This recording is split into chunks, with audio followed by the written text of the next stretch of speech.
ఈ మూవీలో ఉన్న నలుగురు అమ్మాయిలు అబ్బాయిలు పెట్టే శృంగార కోరికల్ని ఎంతో బలవంతంగా తట్టుకుంటారు. శృంగారం వల్ల వీళ్ళ జీవితాలు అతలాకుతలం అయిపోతాయి. మరి చివరికి వీళ్ళు తప్పించుకున్నారా, లేకపోతే ఆ శృంగారం అనే కోరికల్లోనే నలిగి చనిపోయారా అనేదే ఈ మూవీ స్టోరీ.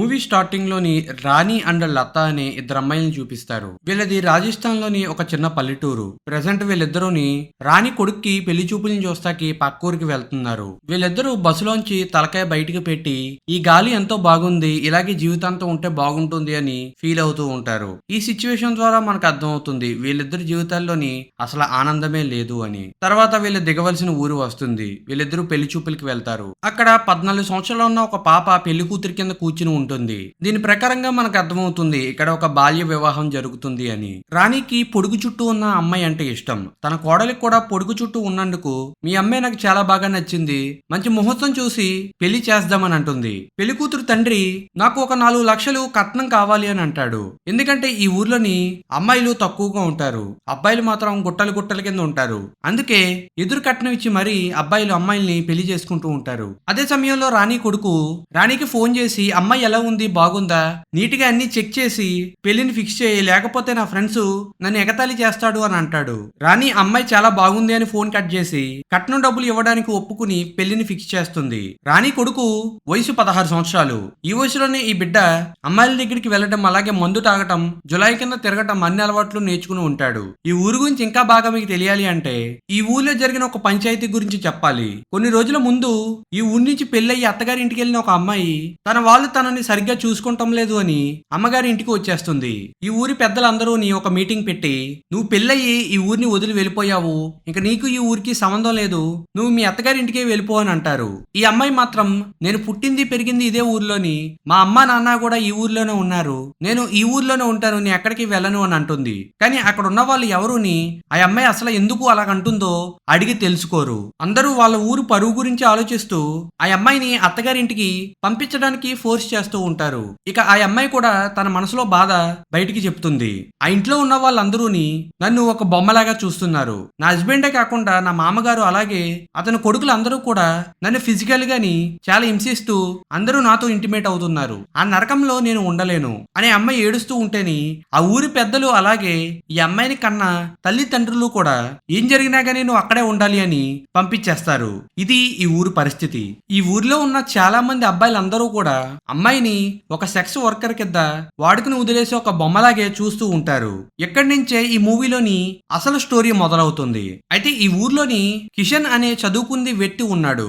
ఇతను ఈ ఊర్లో జరిగే పద్ధతులు, పాటించే రూల్స్ అన్ని తప్పని అందరికీ చెప్తూ ఉంటాడు. కానీ అతని మాటలు ఎవరూ పట్టించుకోరు. కిషాన్ కి ఈ ఊర్లోని ఒక బట్టలు కుట్టే షాపు ఉంది. దాన్ని ఉపయోగించుకుంటూ కిషాన్ ఆ ఊర్లో ఉన్న చాలా మంది అమ్మాయిలకి ఉపాధి కల్పిస్తూ ఉంటాడు. ఈ పనులు ఆ ఊర్లో ఉన్న చాలా మంది కుర్రవాళ్ళకి నచ్చదు. అందుకు కిషాన్ లేని సమయంలోని కిషాన్ భార్యని ఎన్నో రకాలైన మాటలు అంటూ ఏడిపిస్తూ ఉంటారు. నెక్స్ట్ సీన్ లోని కొడుకు పెళ్లి కుదిరింది అని రాణి తన ఫ్రెండ్ బిజిలీకి చెప్పడానికి వెళ్తుంది. బిజిలీ కూడా ఈ మూవీ స్టోరీలోని చాలా ఇంపార్టెంట్ అయిన క్యారెక్టర్. అయితే బిజిలీ ఆ ఊర్లోని రికార్డింగ్ డ్యాన్స్లు చేస్తూ ఉంటుంది. అది ఒక మారుమూల పల్లెటూరు అవటంతో ఊర్లోని ఎటువంటి టీవీ కనెక్షన్లు ఉండవు. నైట్ అయిన తర్వాత ఊర్లో ఉన్న మగవాళ్ళు అందరూని బిజిలీ చేసే రికార్డింగ్ డ్యాన్స్ చూడడానికి వస్తాడు. ఆ చుట్టుపక్కల ఇంకా ఎటువంటి రికార్డింగ్ డ్యాన్స్ చేసే వాళ్ళే ఉండరు. అందుకు మగవాళ్ళు అందరూని బిజిలీ దగ్గరికి వస్తూ ఉంటారు. రికార్డింగ్ డ్యాన్స్ అయిపోయిన తర్వాత కొద్దిగా బాగా డబ్బు ఉన్న వాళ్ళు బిజిలీకి చదివింపులు చదివించుకుని ఆ నైట్ కి బిజిలీతో ఎంజాయ్ కూడా చేస్తూ ఉంటారు. ఇది బిజిలీ చేసే పని. అయితే మొత్తం ఈ ఊరి అంతట్లోని బిజిలీకి రాణి ఒకదే ఫ్రెండ్ ఉంటుంది. రాణి బిజిలీ దగ్గరికి వచ్చి నా కొడుక్కి సంబంధం కుదిరింది అని చెప్తుంది. ఆ మాటకి బిజిలీ కూడా సంతోషపడి పెళ్లి అయిన తర్వాత ఇంటికి వచ్చి కలుస్తాను అని చెప్తుంది. నెక్స్ట్ సీన్ లోని స్టోరీ లత మీదకి ఫోకస్ అవుతుంది. లత హస్బెండ్ ఇంటికి వస్తాడు. లత అతనికి భోజనాన్ని వడ్డిస్తుంది. కానీ అతను మాత్రం ఆ భోజనాన్ని పక్కకు గెంటేసి లతాని కొడుతూ ఒక సైకోలాగా ఆనందపడుతూ ఉంటాడు. లత నోరు తెరిచి మాట్లాడుతుంటే నువ్వు నా భార్యవి, నేనేం చేసినా నువ్వు పడి ఉండాలి అని నోరు మూసేస్తాడు. ఇతను ఇలా చేయడానికి ఇంకో కారణం కూడా ఉంది. వీళ్ళిద్దరికి పెళ్లి అయ్యి చాలా సంవత్సరాలే అవుతుంది, కానీ ఇప్పటి వరకు లతాకి పిల్లలు పుట్టలేదు. నెక్స్ట్ సీన్ లో రాణి తన కొడుకుని తీసుకుని పెళ్లి కూతురు ఇంటికి వెళ్తుంది. తన కొడుక్కి పెళ్లి చేయడానికి. పెళ్లి కూడా బాగా జరుగుతుంది.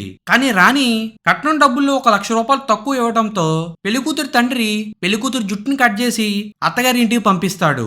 అయితే రాణి కొడుకైన శంకర్ పెళ్లి కూతురు బాగుంటేనే పెళ్లి చేసుకుంటాను అని చెప్పాడు. కానీ ఇప్పుడు ఆమెకి జుట్టు లేదు.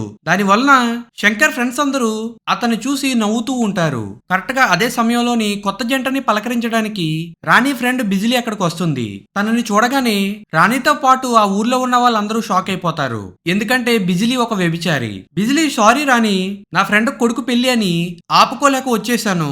నీ పరువుకి నేనేమన్నా భంగాన్ని కలిగిస్తే సారీ అని చెప్తుంది. అక్కడికి వచ్చిన చుట్టాలందరూ బిజిలీని చూసి నవ్వుతూ ఉంటారు. కానీ బిజిలీ మాత్రం మీరు ఎంత నవ్వినా చివరికి కుక్కలాగా నా దగ్గరికే రావాలి, మీకు నాకు పెద్ద తేడా లేదు అని అక్కడి నుంచి వెళ్ళిపోతుంది.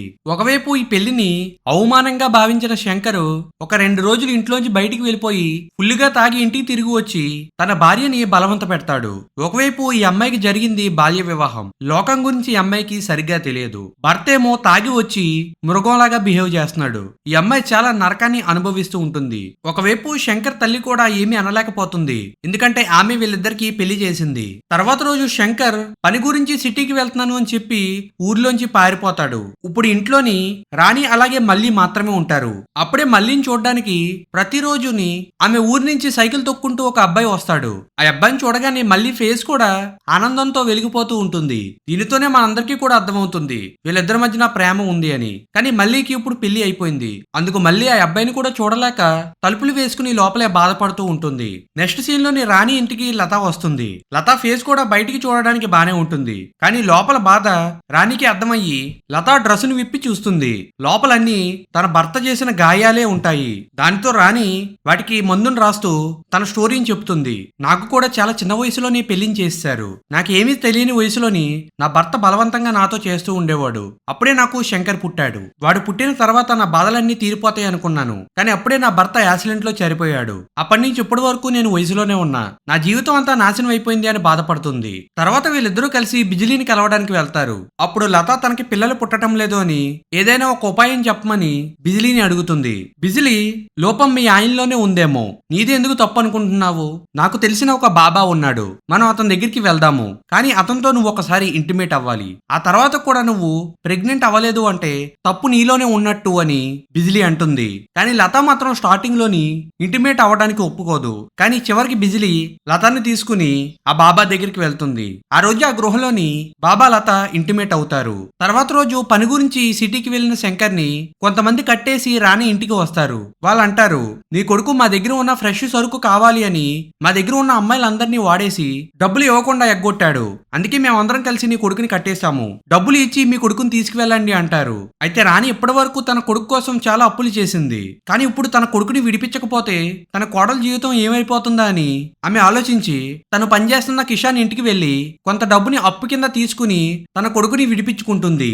ఒక రోజు వీళ్ళందరూ ఈ బాధలన్నీ తట్టుకోలేక బిజిలీతో కలిసి బయటికి వెళ్దామని అనుకుంటారు. వీళ్ళ ముగ్గురు ఎంజాయ్ చేస్తూ ఉంటేని ఒకవైపు గోడ దగ్గర నుంచుని మళ్ళీ కూడా నేను కూడా బయటికి వెళ్తే బాగుంటుంది అని చూస్తూ ఉంటుంది. రాణి కూడా తన కోడల బాధని అర్థం చేసుకుని తన కోడల్ని కూడా తనతో పాటు తీసుకువెళ్తుంది. అలాగే వీళ్ళ నలుగురు బయట తిరుగుతూ బాగా ఎంజాయ్ చేస్తారు. చివరగాని వీళ్ళందరూ ఊరి చివరున్న కోట దగ్గరికి వెళ్లి అక్కడ ముచ్చట్లని పెట్టుకుంటారు. అప్పుడు రాణి బిజిలీతో అంటుంది, ఇక ఎన్నాళ్ళు బిజిలీ ఇలాగ నువ్వు ఉంటావు? ఈ ఊర్లో నిన్ను అసలు ఎవరు మనిషిలాగా చూడటం లేదు. ఊర్లో ఉన్న పెద్దలు కూడా నిన్ను ఈ ఊరి నుంచి వెలివేయాలి అని ప్లాన్ చేస్తున్నారు. నీకు నచ్చిన వాడిని చూసుకుని ఎక్కడన్నా దూరంగా వెళ్ళిపోయి ఆనందంగా ఉండు అని అంటుంది. అప్పుడు బిజిలీ నాతో పాటు డాన్స్ చేస్తున్న రాజుకి నేను ఇష్టమని ఎప్పటి నుంచో నాకు డౌట్ ఉంది. ఒక రోజు చూసుకుని అతనితో నేను మాట్లాడతాను, అతను ఒప్పుకుంటే నువ్వన్నట్టే నేను చేస్తాను అని అంటుంది. ఇలాగ వీళ్ళ డిస్కషన్ లోని అనుకోకుండా బిజిలీ నోట్లోంచి ఒక మాట వచ్చేస్తుంది. రాణి నీ కొడుకు బాగా చెడిపోయాడు, నువ్వు వాడిని కంట్రోల్ చేయకపోతే బిజిలీ జీవితం నాశనం అయిపోతుంది అంటుంది. ఆ మాటకి రాణి వాడే మారతారులే అని అంటుంది. అప్పుడు బిజిలీ ఒక రోజు వాడు నా దగ్గరికి డబ్బులు తీసుకొచ్చాడు కానీ అని చెప్పుతూ ఉండగాని రాణి బిజిలీ చెంపపైన కొట్టి మళ్ళీని తీసుకుని అక్కడి నుంచి వెళ్ళిపోతుంది. తర్వాత బిజిలీ లతతోని తర్వాత జరిగిన విషయాన్ని చెప్తుంది. వాడు నా దగ్గరికి డబ్బులు తీసుకుని వచ్చాడు కానీ నేను మాత్రం నువ్వు నా ముందే పుట్టి పెరిగిన బచ్చావురా అని రాణి వాడి చెంపపై కొట్టి పంపించేశాను అని చెప్తుంది. అయితే వీళ్ళంతా మంచి ఫ్రెండ్స్ కాబట్టి మళ్ళీ కలిసిపోతారు. ఒకవైపు రాణి కూడా తన కోడలికి దగ్గరైపోతుంది. తనని కోడల్లా కాకుండా తన కూతురులాగా చూసుకుంటూ ఉంటుంది. ఒకరోజు మళ్ళీ కోసం తన ఊరు అబ్బాయి సైకిల్ మీద వస్తాడు. వాడు మళ్ళీని చూస్తూ తను తీసుకువచ్చిన పుస్తకాన్ని ఇవ్వాలి అనుకుంటాడు. కానీ అప్పుడు రాణి వాడిని చూసి, ఎవర్రా నువ్వు పద్దాగా మా ఇంటి దగ్గరకు వచ్చి ఆగుతున్నావు అని గట్టిగా అరుస్తుంది. అప్పుడు ఆ అబ్బాయి ఆ పుస్తకాన్ని అక్కడే పాడేసి అక్కడి నుంచి ఫాస్ట్ గా వెళ్ళిపోతాడు. అప్పుడే మళ్ళీ కూడా బయటికి వచ్చి ఆ పుస్తకాన్ని తీసుకుని ఫాస్ట్ గా ఇంట్లోకి వెళ్ళిపోతుంది. అదంతా గమనించిన రాణి అసలు విషయం ఏంటి అని మళ్ళీని అడుగుతుంది. మళ్ళీ తన అత్త దగ్గర మొత్తం ఓపెన్ అయి చెప్తుంది. నాకు చదువు అంటే చాలా ఇష్టం. నేను చదువుకుండే రోజుల్లోనే నాకు ఆ అబ్బాయి పరిచయం అయ్యాడు. ఆ అబ్బాయి నన్ను పెళ్లి చేసుకుంటాను అని అన్నాడు. నాకు కూడా ఆ అబ్బాయి అంటే ఇష్టమే. కానీ ఆ అబ్బాయి దగ్గర నాకు కట్నం ఇచ్చేంత డబ్బులు లేవు. కరెక్ట్ గా అదే సమయంలో మీరు వచ్చారు. ఈ సంబంధాన్ని ఎలాగైనా చెడగొట్టాలి అని నా జుట్టును కూడా నేనే కట్ చేసుకున్నాను అని తన మనసులో ఉన్న బాధనంతా చెప్పి చాలా బాధపడుతుంది. ఇంతలోనే తన కొడుకు పెళ్లి గురించి చేసిన అప్పుని తీర్చమని వడ్డీ వాళ్ళు ఇంటికి వస్తూ ఉంటారు. ఒకవైపు ఇంట్లో ఇన్ని బాధలు ఉంటే శంకర్ మాత్రం ఆ బాధల్ని అర్థం చేసుకోకుండా ఇంటికి వచ్చి రాగానే మళ్ళీని కొడుతూ ఆమెని బలవంతం చేయబోతాడు.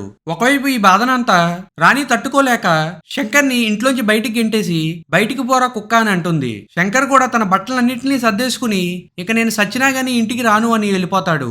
ఒకవైపు బిజ్లీ స్టోరీ కూడా ఒక కొత్త మలుపు తిరుగుతుంది. ఎందుకంటే బిజ్లీ రాజు తనని ప్రేమిస్తున్నాడు అనుకుని రాజు దగ్గరికి వెళ్లి నేనంటే నీకు ఇష్టమా అని అడుగుతుంది. రాజు కూడా నువ్వంటే నాకు ఇష్టం, మనం ఇక్కడి నుంచి ఎక్కడన్నా దూరంగా వెళ్ళిపోదాము, మనం ఇంకో బిజినెస్ పెడదాము, నేనే నీ కొత్త బాస్ అని అంటూ ఉంటాడు.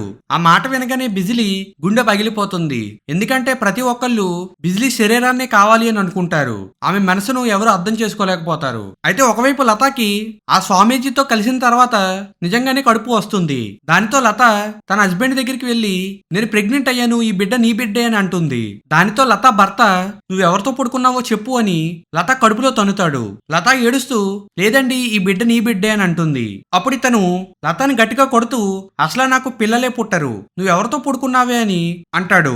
ఆ మాట వినగానే లత షాక్ అయిపోతుంది. నీకు పిల్లలే పుట్టనప్పుడు ఎందుకు మీరు నా జీవితాన్ని నాశనం చేశారు అని అంటుంది. అప్పుడు తను లతాని చంపడానికి చూస్తాడు.